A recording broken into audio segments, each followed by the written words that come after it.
Assalamualaikum warahmatullahi wabarakatuh. Alhamdulillah, alhamdulillahirabbil alamin. Innal hamdalillah nahmaduhu wa nasta'inu wa nastaghfiru wa na'udzu billahi min syururi anfusina wa min sayyiati a'malina. Mahyatillahu fala mudhillalah wa may yudlil fala hadiyalah. Allahumma sholli ala Muhammad wa ala ali Muhammad. Bunda-bunda yang saya hormati, yang cantik dan sholihah, kebanggaan kita, kesayangan suami, mudah-mudahan amin ya. Yang saya hormati, alhamdulillahirabbil alamin. Puja dan puji syukur kehadirat Allah yang hingga kesempatan pagi hari ini limpahan nikmat dan karunia Allah tercurah pada kita semuanya sehingga kita dipertemukan dalam keadaan sehat walafiat. Salawat dan salam semoga tercurah pada junjungan kita Nabi Agung Muhammad Sallallahu Alaihi Wasallam beserta segenap keluarga, kerabat, sahabat dan para pengikut setianya, insya Allah termasuk kita semuanya. Bunda-bunda, kalau ingin maju kita harus siap berubah. Makna hijrah bukan sekedar pindah, tapi makna hijrah termasuk mengubah diri kita, mengubah perilaku kita, mengubah keinginan kita, bahkan mengubah akidah. Itu menjadi hijrah yang intinya kalau sesuatu dari hal yang dimurkai Allah menuju yang diridhoi Allah, dari hal yang jauh dari neraka menuju dekatnya surga, itu hijrah. Dan itu harus kita perjuangkan karena setiap hijrah adalah perubahan. Mengapa kita kalau pengen maju harus siap berubah? Kalau statis, monoton, ya gitu-gitu saja. Ya, kayak hidup kok pagi begitu, siang begitu, sore begitu, akhirnya lahir sampai mati ya begitu. Tapi kalau kita pengen berubah, ya kita harus mengadakan perubahan. Jadi perubahan itu berasal dari diri sendiri. Maka Allah berungkap, Allah tidak akan mengubah nasib suatu bangsa kecuali kita yang berusaha untuk mengubahnya. Mengapa harus begitu? Ayatnya cukup banyak. Saya tidak matur yang banyak itu. Saya hanya matur 1-2 ayat saja. Ya. Allah berungkap ada di surat Al-Baqarah 218, ada surat At-Taubah ayatnya 20 ya. Kalau pengen maju, kalau kepengen menang, kalau kepengen hebat, saya ambilkan surat At-Taubah ayat 20. Surat At-Taubah itu surat ke-9 ayatnya 20. Allah berungkap, alladzina amanu wa hajaru wa jahadu fisabilillahi bi amwalihim wa anfusihim a'dhamu darajatan indallah wa ulaika humul faizun. Allah berungkap orang yang beriman, artinya disebut hijrah kalau ada dasar iman. Kalau dia dasarnya bukan iman, artinya tetangga sebelah gitu, itu tidak disebut hijrah. Ya, disebut hijrah itu kalau dasarnya iman. Jadi Allah ngendikane orang-orang yang beriman dan berhijrah, pindah, melakukan perubahan, melakukan sesuatu dari yang nesta menjadi yang lebih baik tadi. Di jalan Allah itu otomatis ya, jadi disebut hijrah kalau niatnya kalau dasarnya iman dan ada di jalan Allah, itu disebut hijrah. Aku mau melakukan perubahan apa? Lah aku wingi bergaul karo si A yang kurang bagus menjadi bagus, niat karena Allah, itu hijrah. Tapi kalau penjenengan dari yang bagus menuju yang tidak bagus, aku kemarin monoton wong pagi siang sore ngaji wae, mbok sekali-kali tak dugem, itu enggak hijrah gitu loh. Itu perubahan yang tidak bisa disebut hijrah. Perubahan tidak akan membawa kemenangan, ya. Jadi dasarnya orang yang beriman, dia berhijrah serta berjihad di jalan Allah. Jadi jalan Allah yang dituju dengan pengorbanan harta, jiwa adalah lebih tinggi derajatnya. Ini yang disebut maju. Kita memiliki derajat lebih tinggi. Enggak cuma itu, dan dia akan memperoleh kemenangan. Ini yang saya katakan maju. Dia memiliki derajat lebih tinggi, dia memiliki kemenangan dengan syarat perubahan itu didasarkan nomor 1 iman, 2 di jalan Allah, ada pengorbanannya. Jadi kalau kita mengadakan satu perubahan gak ada pengorbanan sama sekali, justru hanya ingin memiliki, mohon maaf, memanfaatkan situasi dan keadaan, itu namanya bukan perubahan yang mendapatkan keridhaan Allah. Aku bergaul karo kae, ya Allah, ra itu opo-opo, mbak mending aku karo kae ning itu opo-opo. Itu apa? Kalau etuknya itu ilmu, dapatnya ada kekuatan iman, itu hijrah, itu perubahan. Tapi kalau itu semata-mata duniawi, itu namanya kemunduran. Kenapa saya matur kemunduran? Ketika seseorang memiliki kesadaran bahwa dunia itu fana, bahwa dunia itu sementara, maka fokus hidup kita mestinya akhirat. Karena dunia apa bunda? Jembatan saja. Fase yang harus dilewati. Tapi bukan ini titik finishnya. Kita lahir, kita menuju akhirat, gelem ra gelem lewat dunia. Ini hanya jalan setapak yang kita lewati, butuh beberapa waktu. Ya, jadi kalau kita disebut perubahan dalam jalan Allah itu, kalau juga ada pengorbanannya. Yang perlu tanda kutip, pengorbanan nggak harus duit. Di sini dikatakan harta. Oke, jiwa. Jiwa itu nggak harus nyawa diserahkan. Tapi bagaimana ketika jiwa ini mampu berkorban dengan menepis perasaan, dengan menepis keinginan, dengan menepis yang awalnya kita anggap sebuah kebahagiaan yang semu. Itu kita tepis, itu namanya jiwa kita sudah mau berkorban. Bunda, sedikit saya cerita. Sebenarnya yang perlu dikasihani itu orang difabel fisik atau difabel mental. Difabel mental, orang difabel fisik itu kita lihat dia nggak punya kaki bisa juara renang kok, dia nggak punya 2 tangan dia bisa melakukan sesuatu yang luar biasa. Tapi kalau itu difabel mental, ya ada orang cacat fisik malu meminta, tapi ada orang yang secara fisik sempurna tapi dia difabel mental, dia dengan pedenya menjadi peminta-minta. Paham bu maksud saya? Jadi yang perlu dikasihani itu difabel mental, ya.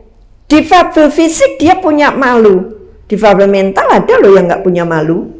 Difabel fisik bisa bersikap jujur, difabel mental kelihatannya sempurna tapi perilakunya tidak jujur. Jadi yang dimintai pertanggungjawaban di akhirat sesungguhnya difabel mental, bukan difabel fisik. Kenapa saya begitu? Difabel fisik dari Allah, difabel mental karena ketidakberdayaan kita memanage mental kita sendiri.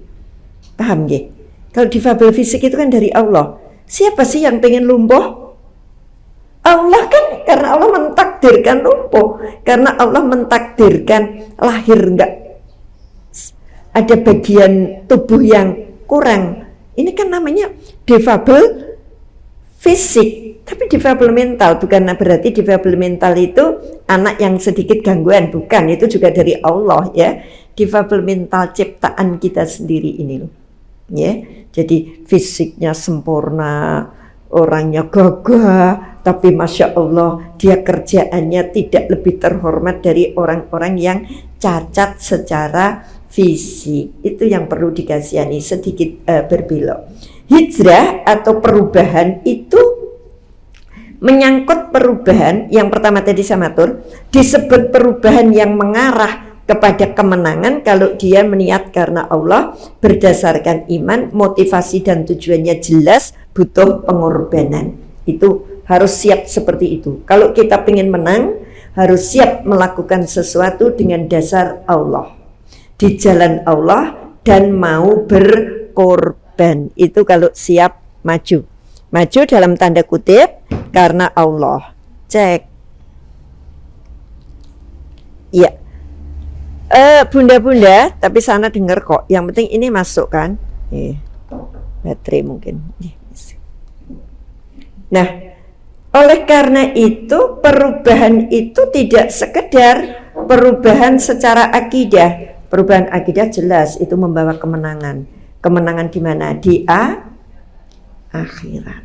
Di akhirat, kemenangan di akhirat. Jadi saya kemarin hari Kamis dalam kondisi yang masih agak lelah itu, saya janjian sama tamu saya. Tamu saya nggak tanggung-tanggung Bu, dari Solo naik kereta. Dia melihat saya di TV One pagi, terus dia nyari nomor gimana caranya bisa ketemu nomor saya, langsung naik Pramek dari Solo ke Jogja sampai tempat saya jam 10, ngobrol dari jam 10 sampai jam 2. Jam 2, karena hari itu jadwal ngaji saya jam 4 sore, jadi oke, jam 2. Apa Bu kesedihan mendalam? Anaknya murtad.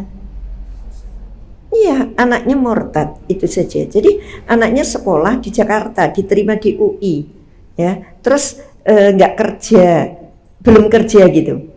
Satu ketika dia harus pulang karena bapaknya meninggal kena COVID tahun 2021. Nah, begitu bapaknya dimakamkan selesai, ibu ini memperhatikan kok anaknya nggak sholat, itu perempuan, kok nggak sholat, nggak apa. Nah, ditegurlah, dia bilang, sebentar Ma, aku nanti ngomong, tapi mama kan lagi susah karena bapak meninggal, nantilah gitu. Terus diajak lagi, kok nggak sholat, kok nggak baca Quran buat ayahnya, padahal TK, SD, SMP mama dia jilbaban dia. Terus Masya Allah, ternyata dia jawab, aku sudah Nasoro, aku tidak Muslim lagi. Bagi ibu ini dunia kiamat. Karena apa? Ayahnya barusan meninggal, dengar kabar anaknya pindah. Ini bukan hijrah. Kalau dari dia ke kita itu hijrah. Kalau ini bukan hijrah, paham ya? Karena tidak di jalan Allah gitu. Nah, oke. Kita tidak mendalam sampai pada yang akidah, tapi akidah pokok. Tapi yang saya ceritakan nanti yang perubahan-perubahan yang lebih keseharian. Tapi yang satu jelas etikodah itu hijrah keyakinan. Jadi kita perubahan keyakinan insya Allah itu akan membawa kita kemenangan. Karena apa? Kita sudah yakin innatina indallahil Islam, itu sudah jelas, nggak usah dibahas panjang pun. Tapi tidak jaminan loh yang ngaji setiap hari itu nanti mulus sampai akhirat. Iya kan? Kita tahu ada ulama bahkan dia ahli Quran itu aja bisa ngelimpang gitu nggih. Jadi monggo kita istiqomah dan istiqomah. Dengan istiqomah mengaji paling tidak kita diingatkan. Istiqomah baca Quran paling tidak ada getaran-getaran keimanan. Jadi istiqomah itu ya, istiqomah pengajian ini berapapun saya pernah matur. Kalau sudah libur nanti angel mulai. Ayo terus istiqomah walaupun di saat pandemi kita mengurangi jamaah gitu, dia pakai absen gitu, tapi istiqomah. Yang berikutnya Bunda, kalau kita perubahan, iya Bunda, apa yang harus berubah? Pola pikir kita. Kalau kita mau maju, pola pikir kita yang dirubah. Perubahan fikriyah. Perubahan pola pikir. Saya di lampu merah, jejer-jejer orang banyak, motornya paling elek, malu. Tapi ketika temennya ngaji, nggak malu. Itu yang harus dirubah pola pikirnya. Jadi pola pikir saya yang salah ini. Untuk dunia saya malu, kenapa untuk akhirat tidak malu? Banyak orang yang meletakkan rasa malu, meletakkan rasa minder, meletakkan rasa, tapi itu salah. Jadi pola pikirnya, mindsetnya itu yang harus dirubah. Kalau aku malu nggak arisan, mestinya aku malu nggak jamaah sholat. Ya, ini ada arisan, diajak pergi bapaknya, suami. Enggak apa, aku arisan dulu. Enggak usah mah, itu titip aja. Enggak, aku malu. Boleh malu dengan teman, tapi harus diimbangi malu juga ketika kita tidak ibadah. Malu juga ketika tidak jamaah, malu juga ketika tidak ngaji. Ini namanya kita harus merubah mindset kita, meletakkan rasa malu. Pola pikir. Pola pikir dari suudon menjadi husnudon. Ya. Husnudon menjadi suudon. Suudon menjadi husnudon, ya, kebalik. Ketika beberapa waktu yang lalu saya tuliskan, ya, tidak perlu kita menguras tenaga, menguras pikiran untuk memikirkan, ya, apa yang dilakukan orang lain kepada kita. Misalnya kita disakiti, misalnya kita didalimi, misalnya lagi kita diapain lah, gitu ya. Kamu tidak perlu terlalu banyak memikirkan. Kalau mudah-mudahan belum saya hapus. Tak perlu menguras energi dan bersusah payah merespon apalagi membalas sikap buruk orang lain. Seperti merendahkan, menyakiti, bahkan menzalimi dirimu. Sesungguhnya Allah sedang meningkatkan derajat kemuliaanmu melalui kesabaranmu. Itu mindset yang harus dirubah. Jadi ketika kita disakiti orang, kita kadang-kadang berpikir seharian, Allah, aku udah berbuat ini gitu, bisa disakiti, titenono, awas, komplit bu. Sebenarnya kita nggak perlu menguras tenaga, energi untuk itu, eman-eman gitu loh. Karena sesungguhnya saat itu Allah sedang meningkatkan kemuliaan kita melalui kesabaran, gitu loh. Jadi saya minta maaf, saya disakiti orang, lagi disakiti sekarang ini. Tapi kemarin salah ya, dum jenengan rata kayak iyo ya, nggak tekan gini soalnya. Saya pulang ke Klaten Mbak Ella, pulang ke Klaten karena kebun itu kosong, saya panen pisang jirolu lirang gitu. Saya ke rumah. Iki bati kono mung telu, bati kono papat. Nek siji-siji kakean, tak potong satu lirang jadi dua. Mbak didom ya kono gitu. Yang satu orang itu lagi getol-getolnya nyakiti saya. Gitu. Tapi omae rada adoh. Sudah Mbak terno nganggo motor, apa digojenke gitu. Lah Bu, diteri. Ya diteri lah. Lah kan jengkel ke Bu, ya mudah-mudahan kowe ora sida jengkel ke saya gitu. Nggih. Terus udah malah tambahi kates tuh, ada kates gitu. Ditoto gitu sama Mbaknya. Pagi gitu, siang meneng wae, sore meneng wae. Enggak apa-apa wong aku ya ora butuh terima kasih gitu. Terus akhirnya ada WA masuk. Jaya ilah khairon. Tak jawab amin ya Allah, wis rampung. Saya nggak perlu menguras tenaga untuk memikirkan, siapa tahu dia dikirim oleh Allah untuk menguji kesabaran saya. Ketika saya mencoba bolak-balik, kok saya nekat kuwi dikei, oh sudah, berarti sering Allah menguji seperti itu. Maaf, terpaksa saya vulgar. Hari ini ada jadwal ngaji 1. Tiba-tiba masuk jadwal ngaji 1 lagi. Jadwal ngaji yang belakang cuma selisih 2 menit itu dari sisi apapun lebih unggul daripada yang ini. Disinilah ujian. Aku membatalkan yang ini untuk pilih yang ini. Aku tetap istiqomah. Ternyata aku mampu ketika aku harus menjawab, mohon maaf ibu, jenengan kepancal, baru 2 menit saya menerima yang lain. Ini ujian. Jadi bagaimana kita membuat ini tadi hijrah, perubahan pola pikir yang sering saya turki. Ketika ada 3 anak kita 3, yang satu selalu bikin kita pusing, pasti lah ya wis kaya udah anak kok jenan kuwi. Terus yang dimanja-manja yang dua. Kenapa jenengan berpikir gitu? Mari kita berpikir barangkali yang satu ini dikirim oleh Allah untuk membukakan pintu surga lewat kesabaranku. Artinya, ya Allah, terima kasih Engkau kirimkan anak yang seperti ini sehingga aku bangun tahajud. Ya Allah, alhamdulillah Kau kirimkan masalah yang seperti ini sehingga aku tahu betapa sakitnya orang-orang yang punya masalah. Terus, kalau sudah sadar, insya Allah aku tidak menyakiti, karena disakiti itu rasanya seperti ini gitu. Ayo Bu, coba pola pikir kita itu yang mulai sekarang dirubah. Kalau kita pengen unggul, kita pengen maju, dirubah, jangan terpuruk. Ya, jadi ada orang datang curhat, batin saya, tak pikir aku nanti masalah punya. Tapi haruskah masalah saya membuat saya jatuh? Oh tidak. Karena semakin jatuh, saya semakin memikirkan masalah saya.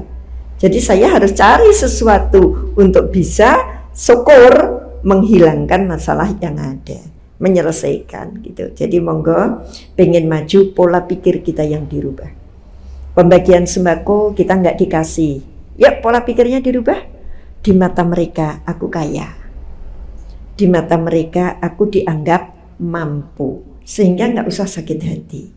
Mau bakso kebetulan kurang sekian rupiah dimintai tambahan, alhamdulillah aku dipandang mampu, jadi aku yang diminta. Dulu saya nggak bisa Bu, itu sampai saya uwanen lenggulek konsep ini sampai saya berubah. Dulu ada orang telepon saya, Bunda mohon maaf, Bunda bisa ngisi pengajian tempat saya, kapan? Nanti sore. Nanti sore, iya Bunda, karena aturan saya ngaturi Pak si A, tapi Pak si A batal, sakit, Pak si A ini gitu. Terus saya tolak. Dikira apa? Aku buat pelarian. Itu nek nggak kepepet, nggak ngundang aku, ya wegah lah gitu. Dulu, sekarang enggak. Begitu ada orang begitu, Masya Allah, dia menganggap aku orang yang standby, dia menganggap aku orang yang siap pakai. Dia menganggap aku orang yang gampang. Dia menganggap aku orang yang bisa. Gini, itu yang saya rubah. Dulu nggak bisa.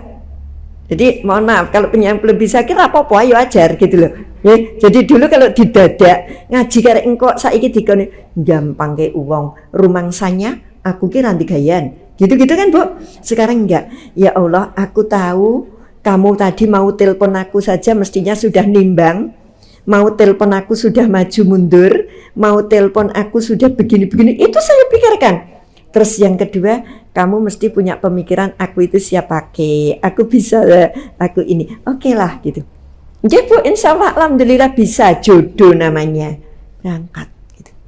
Angel kan, ya. Ada temen kalau dia seneng ratau moro, nggak tahu Azizah ada apa enggak, kayaknya enggak gitu, nggih. Kalau seneng ratau moro, kalau duwe ratau moro, kalau lagi apa nggak nyopo, tapi giliran dia punya masalah, dia untuk datang. Iya kan Bu? Itu wong aduh kono kan Azizah nggak ada nggih? Dulu saya berpikir, emang aku siapamu? Enak aja kalau seneng lali karo aku nek moro. Ternyata sekarang saya punya pemikiran yang beda. Ada orang punya masalah datang, saya bilang ya Allah, kamu berarti menganggap aku lebih dari yang lain. Kamu nggak bisa menceritakan ini pada orang lain, tapi bisa pada aku. Kamu nggak tega, nggak enak mau minta orang lain, tapi kamu mintanya aku. Berarti kamu menganggap aku lebih dari yang lain. GR? Enggak. Ini cara merubah mindset biar kita itu enak. Jadi orang datang orang langsung wah aku emang apaan gitu enggak. Terus harap neng di meneh, ya wis ben lah. Siapa tahu aku itu cuma jalan dari Allah, bla bla bla. Begitu itu terus. Ya, terus ini jadi pengen maju, ayo. Maju dalam hal apa? Pemikiran tadi. Akhirnya hati kita tidak banyak suudzon, tapi lebih pada ke husnudzon, dijalui kita husnudzon, dikongkon kita tetap husnudzon, semuanya husnudzon, ya. Jangan pikir itu saya temukan instan, enggak, ya itu tadi sampai uwanen kabeh lho nemu ya dulu. Ya coba Bu. Kadang kan panitia itu enggak tahu kalau saya ustadzah gitu loh. Mohon maaf, saya enggak seneng kan disebut ustadzah. Bunda lebih baik gitu, dicium tangan juga enggak seneng gitu ya, saya biasa saja. Di satu pengajian kan begitu masuk saya diulungi wedang karo snack ning dhuwure. Wedang siji, snack ning dhuwure, monggo padha kancane. Kenapa panitianya itu harus marah? Marah sama yang ngulungi itu loh. Itu Bu Ustadznya jangan gitu kan. Kan gitu loh. Itu satu sisi kan ya, aku tak padake kowe kan gitu. Harus dirubah mindset seperti itu. Aku harus mampu memberi contoh mereka bahwa aku rendah hati. Aku tidak pengen spesialkan, aku tidak pengen harus begitu. Tidak kok diulungi. Oh jangan Mbak, jangan saya ustadznya. Wong kowe rasa ngomong ustadz engko nek wayah ngomong do ngerti kok. Iya Bu, susah ya. Ini yang nglakoni susah loh. Ya kelihatannya pengajiannya enteng gitu, tapi ini susah. Kadang-kadang kita menjadi aku Bu RT-nya, aku Bu RW-nya, aku ketua ininya gitu. Ketika pertemuan kancane di ini minta di nganggo nampan terus disuguhke gitu. Nah ketika saya trunuk itu diberi tak terima kan Ustadz gitu. Oh nggak usah kowe ngomong, karena aku wayah ngomong ning ngarep kan kabeh ngerti nek aku Ustadz gitu. Nggak usah Bu. Nah ini, yuk kita rubah yuk. Karena kehormatan orang tidak tergantung itu. Mana saya tulis, Bun, organisasi ini kalau boleh bertaruh, itu kata seseorang ya. Kalau bertaruh itu tidak haram. Kalau bertaruh itu dibolehkan. Ini nanti pada saat pemilihan pas muktamar, terus keturun ke level ini, aku yakin penjenengan mesti suara terbanyak lagi kayak dulu. Terus saya bilang, untuk menjadi tinggi, tidak harus duduk di kursi yang tinggi. Coba pahami Bu, kalimat sederhana ini. Untuk menjadi tinggi, tidak harus duduk di kursi yang tinggi. Justru kita akan menjadi luar biasa kalau duduknya di kursi lesehan saja, tapi orang melihat kita tinggi. Itu mindset yang harus. Ini saya lagi bilang dengan anak-anak saya, Dok, kalau ibu bikin konten TikTok kamu udah izin ora? Saya bilang gitu. Lah mau ngapa? Engkau TikTok kan kalimat-kalimat ini aja. Jadi kayak ngaji dengan TikTok tapi ibu khusus motivasi aja tiap pagi satu ini. Tapi itu saya selalu musyawarah Bu. Mau apapun dengan anak telu tak kumpul ke. Kalau kamu ini ibu begini, kamu malu nggak punya ibu kayak gini gitu. Kalau ini dia ibu dampingi orang piknik itu di bis. Jadi kalau kamu ngelihat ibu foto bareng karo ini karena digeret-eret karo sing ibu kan nggak kepingin terus. Saya nggak pernah gitu. Tapi mereka ngajak foto. Habis itu mereka izin, Bunda boleh nggak kalau saya jadikan status? Saya bilang asal posenya aneh-aneh, saya bilang gitu. Itu silahkan untuk status. Memang yang pasang bukan saya, tapi orang kan lihat itu Bunda ini lagi foto di mana gitu. Nah ini mohon dimaafkan aja ya, karena kalau mendampingi piknik itu heboh kayak gitu. Ya ibu bisa pilih. Tadi kayaknya Gua Cemara, yang cemaranya banyak, ada Gua Cemara, ada Pantai Baru, dan ada Cemoro Sewu. Kalau Cemoro Sewu masuknya bisa sebelum retribusinya Parangtritis, kita kanan arah Depok, tapi itu antara Depok dan Parangkusumo, namanya Cemoro Sewu. Nggak bayar kan karena belum lewat ini, nggak bayar.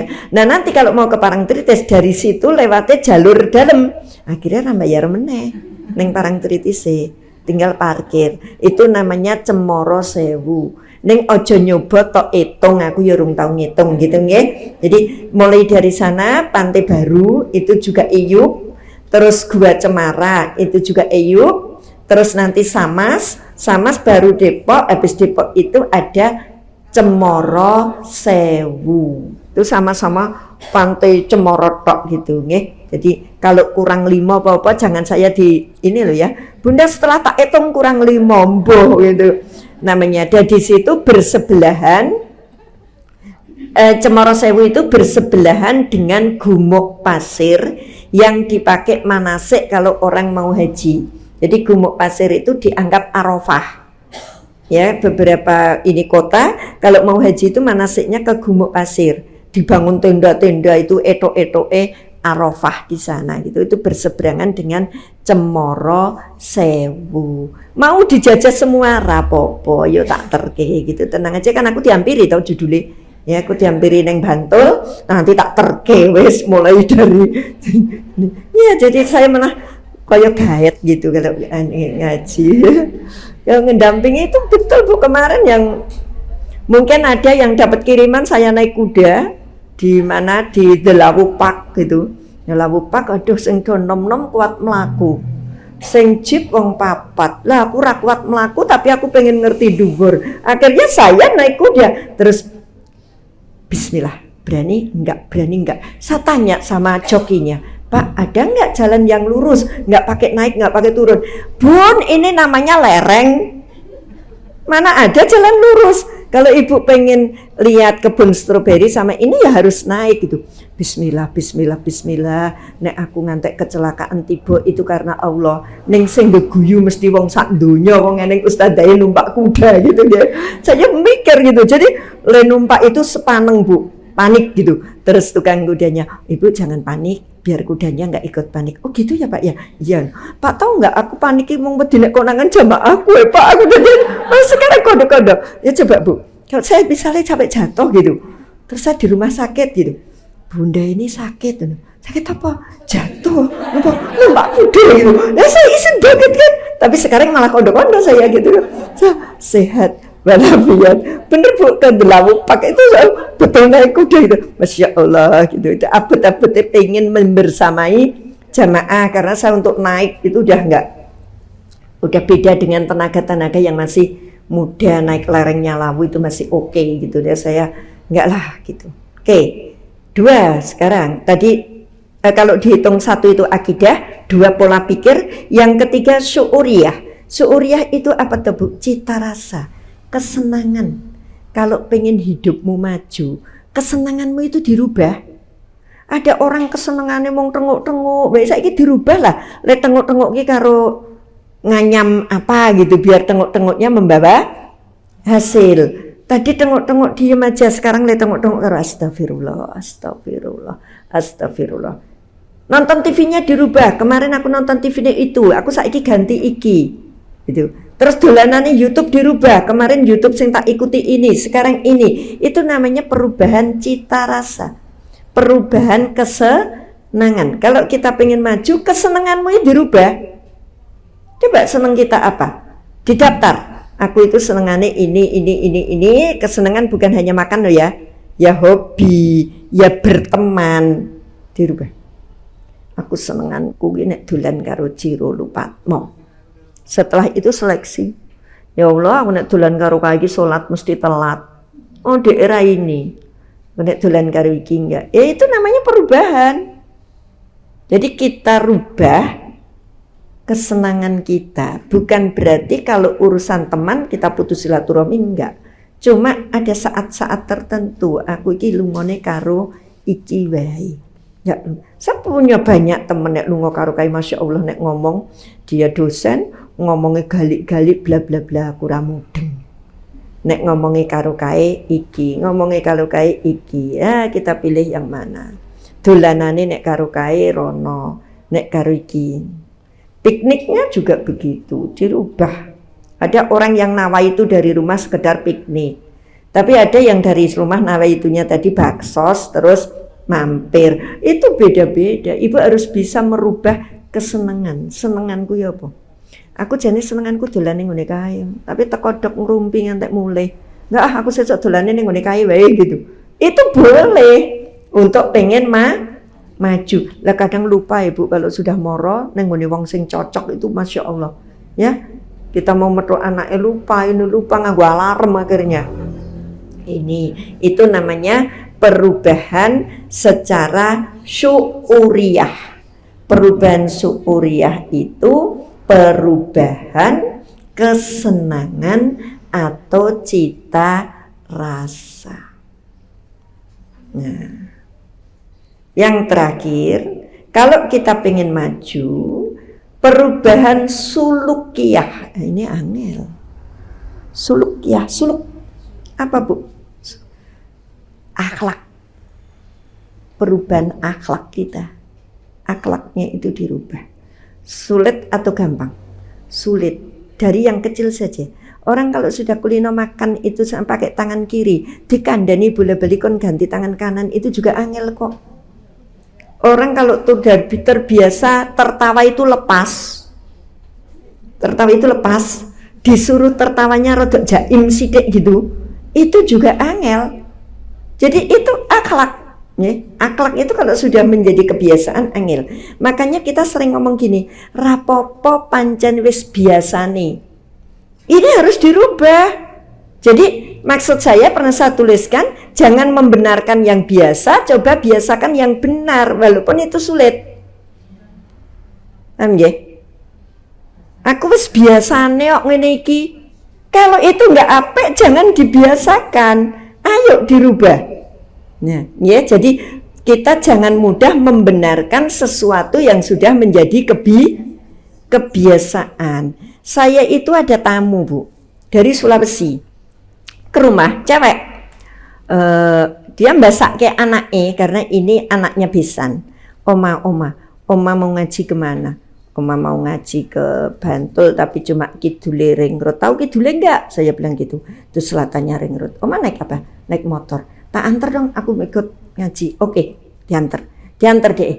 Otomatis kan dia yang bonceng ke Bu. Masya Allah Bu, ngebut rakaruan. Tak tanya, ngapain kamu ngebut? Di Sulawesi itu jalannya lebar sekali, nggak ada orang. Itu tuh, terus modal situ pantai, situ hutan, situ Sulawesi dari Makassar itu masih naik pesawat 1 jam. Habis itu naik kapal 3 jam. Neng tetap masuk secara ini Sulawesi Bu, pulau kecil, nggak tahu aku jenenge lali, angel gitu. Anak kos di tempat saya juga gitu. Kamu kosnya dari mana? Maluku Utara Bu. Maluku Utaranya mana? Saya tidore Bu, yang itu Ternate. Masa Allah cah loro ki seje pulau kecil. Jadi saya pengalaman karena yang kos di rumah itu aneh-aneh, anak omae rata udah mulai gitu. Mangkat ngantek lulus, jadi lebaran itu saya ada anak banyak banget karena anak Ternate ramulih tidore ramulih. Kenapa nggak pulang? 8 juta Bu, perjalanan saya 4 jam kalau nggak pakai transit. Kalau pakai transit lebih 4 jam, biaya 8 juta. Nggak pulang aja Bu, ini mama saya ngerti kok kalau saya nggak pulang. Oke, jadi ini Bu, ngebut, ini ngomong kayak kebiasaan. Saya tegur, kamu jangan begitu. Terus ya ini biasa aja. Nah, duduk. Ini biasa yang salah. Ketika kamu melakukan kebiasaan, kamu lihat dulu dong, siapa yang diboncengkan, kepentingannya apa. Jadi kebiasaan itu perlahan harus dirubah sesuai dengan situasi dan kondisi. Nggak bisa. Penjenengan terbiasa ada orang tertawanya ngakak. Aneng sing lucu sidik padahal nenggon seripah, ngakak juga, kan nggak boleh. Ya nggak Bu? Ini namanya mengubah karakter sulukiyah. Jadi kalau pengen maju, belajarlah merubah diri. Aku tamen biasa nganggo celana sakmene iki lho. Lah ya kowe dolan tapi kowe ngaji nganggo celana semono, ya harus berubah dong. Harus seperti itu. Nah, kalau pengen maju siap berubah. Bukan baper bawa perasaan, tapi kalau siap maju harus berani membawa perubahan. 1, perubahan akidah meliputi iman dan sebagainya.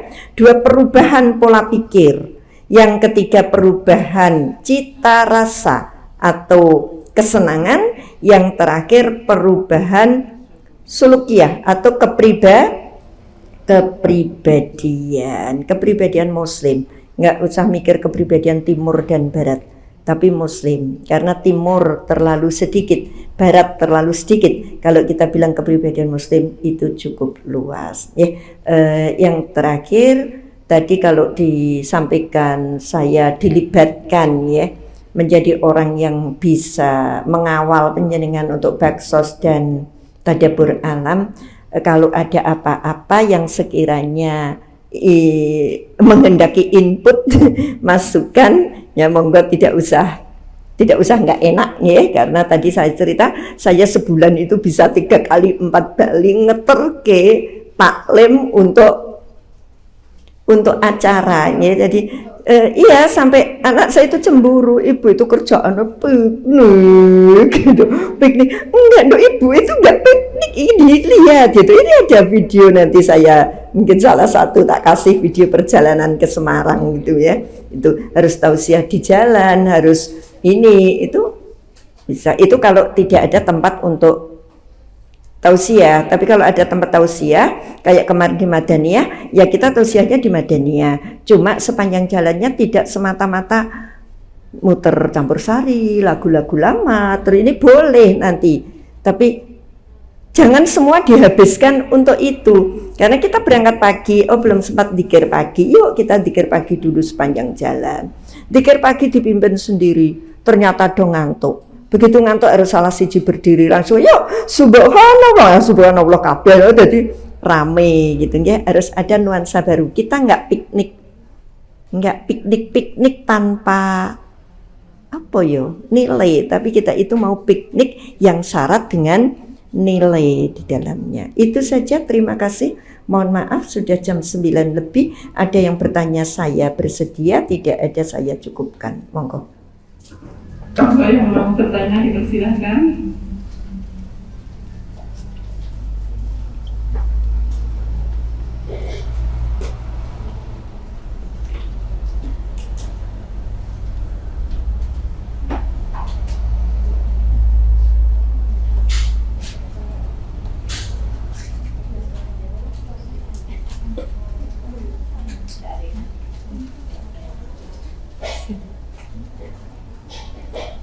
Assalamualaikum warahmatullahi wabarakatuh. Waalaikumsalam warahmatullahi. Ini mudah bertanya yang umum aja, yang akhlak tadi Ustazah. Banyak kita dalam masjid ta'lim kayak gini gitu dapat ilmu pengetahuan yang jalan Rasulullah. Ada di angkatan kita itu misal udah 1 kali, 2 kali kita bilang kebenaran, tapi kadang dia masih membuat yang kesalahan itu. Bagaimana bagi kita yang melihat itu, apakah kita sudah 3 kali kata Rasulullah, katanya kalau sudah 3 kali nggak usah ditegur lagi. Apa ada kata-kata 3 kali itu? Terus saja mohon. Saya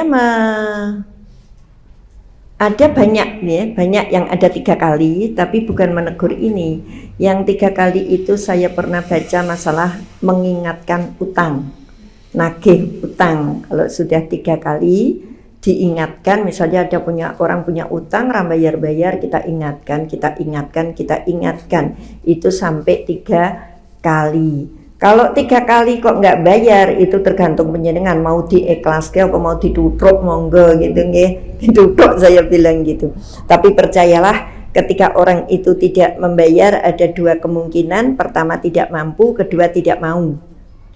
Beda ya. Pertama tidak mampu, kedua tidak mau. Tapi yakinlah itu tidak ngefek ke penjenengan. Yang tidak mau bayar maupun yang tidak mampu bayar, nanti Allah akan menukar rezeki penjenengan mungkin jauh lebih besar dari yang diutang.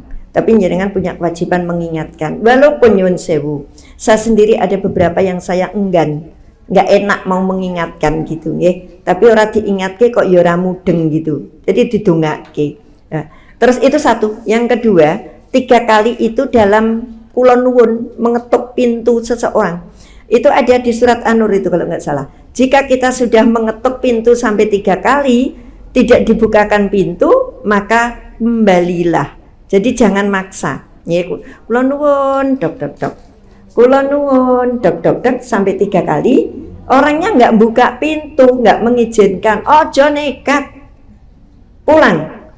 Ada hadis yang lebih sadis, karena orang itu tetap nginjen, maka kata Rasul congkel kepalanya, matanya. Orang yang tidak membukakan pintu itu kan ada sebab.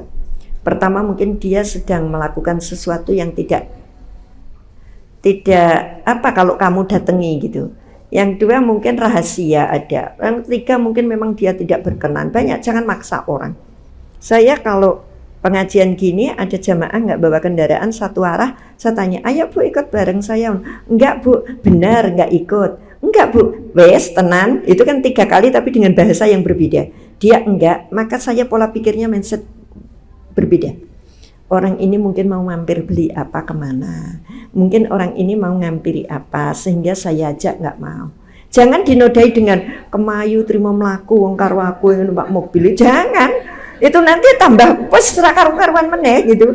Ya, kadang-kadang kita ngajak temen nggak mau gitu terus yang jelek-jelek gitu. Tapi ketika kita monggo loh, bareng saya saja. Enggak Bunda nanti ngerepoti. Enggak kok, nek penjenengan kerso enggak popo saya lewat muni penjenengan. Kan berarti kedua ini enggak mau, bener enggak bareng. Saya tegaskan gitu, enggak Bunda saya sama dia sudah. Terus saya sambil nyuber kepikir, oh mungkin arep mandek kok kenawuh anake. Oh mungkin arep mandek ke sana. Itu Bu, jadi itu enak. Kalau kita yang enggak itu nanti jangan enak. Ini yang saya ketemukan 3 kali itu hal-hal yang seperti itu. Nah, masalah mengajak kebaikan. Sebenarnya amar ma'ruf nahi mungkar itu kan enggak ada batas sampai kapanpun, ya. Cuma ada metodenya. Ini hadis juga. Saya kapan-kapan mungkin misalnya bawa buku hadis karena itu gede nih. Saya nggak hafal hadis. Ajaklah ke jalan Tuhanmu. Ya, jika kamu melihat kemungkaran, maka tegurlah dengan tanganmu. Jadi aku nek nonton uang rapen ras seneng tegur tangan geblek. Kalau kamu tidak mampu, tegurlah dengan lisanmu. Saya sempat bertanya-tanya, kok malah tangan sih yo? Lesan nok carry, oh mungkin tangan ya tidak terlalu kasar, halus. Mungkin kita ngelihat ada orang mau ngambil terus kita tarik. Nah itu kan tangan ya. Kalau tidak mampu dengan lesanmu. Dan jika kamu tidak mampu, maka tegurlah dengan hatimu. Dengan hati itu apa? 1, ada rasa tidak cocok dengan yang dia lakukan. Ya nggak cocok kan? Nah itu bentuk itu. Yang kedua mendoakan, semoga dia keluar dari itu. Nah, untuk ibu yang curhat tadi, akhirnya kan dia di backlist sama anaknya. Jadi nomor HP semua di ini. Tapi yang namanya anak, dia kan selalu berpikir, aku bilang ya Allah Bu, aku itu cuma masak kesukaannya anak arep kelingan, apa meneh sampai sebegitunya. Saya bisa mengerti penyangkelingan, tapi kan sudah tidak bisa dilakukan dengan tangan, tidak dilakukan dengan lesan karena sudah diblokir, ya kan? Nggak bisa. Dengan hati. Caranya Bu, 1, penjenengan sedih, sakit dengan kemurtatan anak. Itu sudah menunjukkan bahwa penjenengan atine ora cocok. Yang kedua, terus tetap didoakan. Nah doanya nggak nyampe, doanya beda. Kalau saya mau berangkat haji atau umroh, tetangga saya Nasoro ke rumah saya, Bun saya titip didoakan, semoga usaha saya lancar sampai turut desa. Enggak, doa aku ratekan untuk doa kayak gitu itu, karena aku ndongake kowe. Tapi doa saya beda, ya Allah karuniakan hidayahmu untuk dia. Itu kan doaku, kan aku yang kepengin dia dapat hidayah itu siapa? Aku. Tapi kalau dan usahanya lancar kan dia yang kepengin. Ya nggak bisa saya mendukung keinginan dia walaupun itu baik. Jadi saya bilang ibu terus dan terus mendoakan putrinya. Mudah-mudahan putrinya kembali ke jalan yang benar. Saya tahu ibu sedih banget, sudah suami sedo, COVID ya, terus anaknya tiba-tiba murtad gitu. Pasti rasanya anaknya cuma 2 Bu, cewek semua, yang semua bermasalah ya. Itu semua maaf sekali yang beli buku saya ketiga, semuanya ada di buku saya. Jadi anak keduanya itu punya masalah seperti dalam judul buku Ijazah untuk Ibuku. Jadi dia itu dipaksa sekolah oleh bapaknya, ambil jurusan mulai dari SMP ki kowe kudu ngene sampai akhirnya dia kuliah di UGM. Di UGM itu dia nyambi kuliah UGM pariwisata dan UNY manajemen. Nah UGM-nya sudah lulus, manajemennya belum. Anggere mulai ditekoni bapak, nih ibune kowe piye wes langsung bapak ibunya diblokir, dia nggak pernah pulang. Jadi 2 anak, yang satu memblokir karena merasa dikejar-kejar, yang satu karena agama, suami meninggal. Jadi dia di rumah dengan pembantu yang sudah sepuh, karena pembantu itu dulu ngomong anak-anak ini, jadi sudah tua. Beliau dosen Bu, betapa hancur ya, dua anaknya memblokir mamanya sementara bapaknya nggak ada. Saya itu sambil nutur itu senyum. Berarti saya itu nek nulis itu sebenarnya waktu itu ya aku ngarang aja itu gitu ya. Jeneng-jenenge tak karang nek mengenai orang, kadang jeneng wayang, kadang jeneng bunga, saya bingung gitu kalau negatif. Ternyata begitu ada orang curhat, betul juga lah, ini kan sama persis dengan yang ijazah untuk ibuku. Jadi karena dia dipaksa begini-begini jadinya lah seperti ini gitu, baru oh gini ya gitu. Jadi kecil-kecil ya memang buku itu sebenarnya ada maknanya, ada manfaatnya. Doakan buku keempat tetap terbit gitu ya, karena saya sudah terlanjur seneng akhirnya nulis gitu loh ya, dengan tulisan yang tidak berat tapi kalau dipahami ternyata membawa makna gitu nggih Bu nggih. Jadi dengan hati terus didoakan nggih, ya Allah mudah-mudahan aku mencintainya karena dia anakku, yang ini saya bilang gitu nggih, maka kembalikan ya Allah gitu, tak suruh gitu. Aku tidak tega dia di neraka, aku tidak tega dia di durhaka, saya bilang gitu nggih. Monggo yang lain satu lagi. Ya.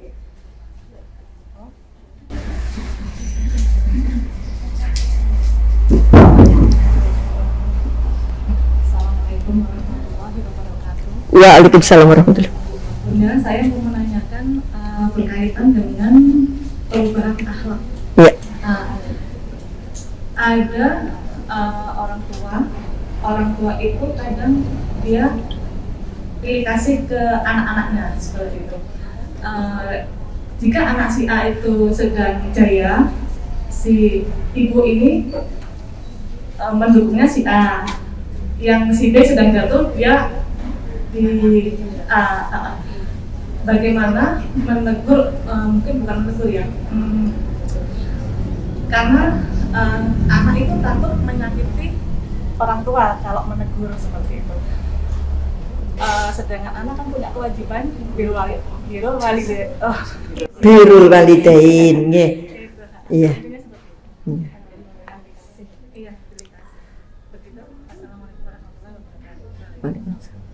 Ini sebenarnya saya punya tema apa ya, lupa saya. Saya itu ada tulisan di rumah, cara cerdas membantah orang tua atau apa, pokoknya mirip-mirip gitu. Jadi kita membantah, kita menegur, kita tidak setuju, tapi ada cara yang seni ya. Jadi gini, seni membantah orang tua. Saya punya tulisan gitu, seni membantah orang tua. Ternyata membantah orang tua itu nganggo seni supaya orang tuanya tidak sakit hati gitu. Jadi itu pakai manajemen. Sekarang begini, ada hadis, tidak ada ketaatan dalam kesesatan. Tidak ada ketaatan dalam kesesatan. Artinya kalau hal itu mengarah kepada kesesatan, kita tidak harus taat.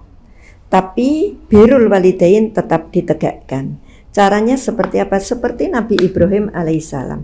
Barangkali kajian bulan depan cocok meneladani Nabi Ibrahim, meneladani Siti Hajar, atau karena itu kita kan momen Idul Adha gitu, walaupun tempatnya di panti atau di mana itu ada kaitannya itu. Bagaimana Nabi Ibrahim alaihissalam tetap santun sekalipun tahu bahwa orang tuanya itu gak cuma perbedaan akhlak, tapi justru perbedaan akidah. Tapi dia lakukan dengan santun yang luar biasa. Itu dampaknya ya tetap rukun. Itu yang pertama. Yang kedua mungkin di sini pernah saya sampaikan, ada orang rumahnya sebelah barat Pandan Simping. Dia keluarga non, karena keluarga non kemudian anaknya ini mu'alaf diterima menjadi guru dan akhirnya menjadi kepala sekolah di sebuah sekolah daerah Majenang atau Cilacap. Di masa mudanya dia diusir oleh orang tuanya karena ini keluarga non, kemudian ini menjadi mu'alaf, tapi dia tetap menghargai orang tuanya. Di masa tuanya, orang tuanya itu numpang hidup di tempat anaknya. Anaknya itu tiap hari bertanya, Bapak mau ke gereja hari ini, Ibu mau ke gereja hari ini, ya tak antar Bu. Anaknya tuh nganter, tiap hari nganter. ya, nganter ibunya ke gereja, nganter bapaknya ke gereja gitu sampai bapaknya selesai sembahyang. Satu ketika bapak dan ibunya ini sembahyangan di gereja, anaknya di mobil itu ngantuk, tertidur pulas sekali. Karena tertidur, bapak ibunya balik di mobil nggak ada yang tahu. Nah, terus bapak ibunya itu ngomong, anak kita itu beda agama, dulu kita usir. Sekarang itu kita beda agama, anak kita malah ngeterke pergi ibadah. Sebenarnya yang benar itu agama anak kita apa agama kita? Endingnya orang tuanya itu jadi mu'alaf. Ini cerita sekilas. Ini memang ada. Jadi kita menunjukkan kemuliaan akhlak. Maka ketika kita menemui orang tua kita yang akhlaknya kurang bagus, kita bisa menunjukkan akhlak kita yang bagus. Siapa tahu dengan akhlak kita yang bagus ini justru yang akan merubah akhlak orang tua kita. Aku ngopo sih maling terus-terusan, sementara anakku gaene nyekel maling. Suwe-suwe yo isin. Akhirnya dia berubah dengan sendirinya. Ini tidak ngerenengi nanti bagaimana penjenengan bisa bertanya ketika Ustadz Awan mencoba membuka diri dan Ustadz Adi juga membuka diri ketika Ustadz Awan tidak cocok dengan karakter, perilaku, sikap ayahnya. Tapi akhirnya ayahnya bisa insya Allah husnul khotimah. Akhirnya dengan apa? Dengan akhlak putranya gitu ya. Jadi itu kan 5 bersaudara yang Ustadz 2 itu yang kembar itu ya dari Lampung untuk datang ke Jogja gitu. Dia udah cerita. Kenapa saya berani cerita? Karena beliau ceritanya di tempat umum. Jadi bisa dikonsumsi. Kalau dia ceritanya cuma berdua dengan saya nggak bakal saya sampaikan. Karena itu privasi. Tapi karena beliau ceritanya pas ngisi ngajinya waktu itu pas milad, yang hadir ratusan, dia cerita bagaimana merubah karakter orang tuanya. Ya sampai jotaan, sampai lama gitu ya. Sampai jotaan lama gitu. Sampai dia bilang begini, "Di, kamu itu kok hidupnya penak-penak aja toh? Mungkin karena kamu taat sama bapak. Sementara aku itu kok rekoso terus gitu. Mungkin karena aku enggak." Akhirnya dia kirim surat pada bapaknya, minta maaf atas kesalahan. Karena dulu aku semua ngakoni bapak, aku ini udah semuanya. Ternyata sampai di Jogja itu yang satu mulus, yang satu kesandung-sandung gitu. Ya, terus dia sadar, aku minta maaf. Nah, akhirnya ya karena Allah membuka dan memberikan hidayah, ayahnya menjadi baik dan insya Allah sedonya husnul khotimah, insya Allah gitu ya. Jadi monggo seni melawan orang tua, ternyata ketika orang tuanya berdiri kita tidak harus berdiri ya. Mungkin kita terima menang, mungkin kita ini, tapi yang terakhir jangan pernah luput dari mendoakan untuk kebaikannya. Kalau perbedaan akidah ya tolong diberi hidayah. Kalau perbedaan akhlak ya tolong Allahumma arinil haqqo ya, tunjukkanlah kepada orang tuaku yang benar itu benar, yang salah itu salah. Biarkan orang tua itu bisa memilih yang benar. Soalnya jangan padu dilawan padu, nanti kita tetap durhaka. Sekalipun jangankan cuma beda karakter, beda agama pun yang namanya anak ini termasuk durhaka nantinya gitu ya. Cuma memang tidak ada ketaatan dalam kesesatan. Jadi kalau disuruh apa yang berkaitan dengan kesesatan ya nggak usah dijalankan, tapi menolaknya pakai seni melawan orang tua ya. Terima kasih, itu saja, jamnya sudah cukup. Kalau punya mau rapat mau berbincang hampir 9:30, kurang lebihnya mohon dimaafkan. Billahi taufiq wal hidayah. Assalamualaikum warahmatullahi wabarakatuh.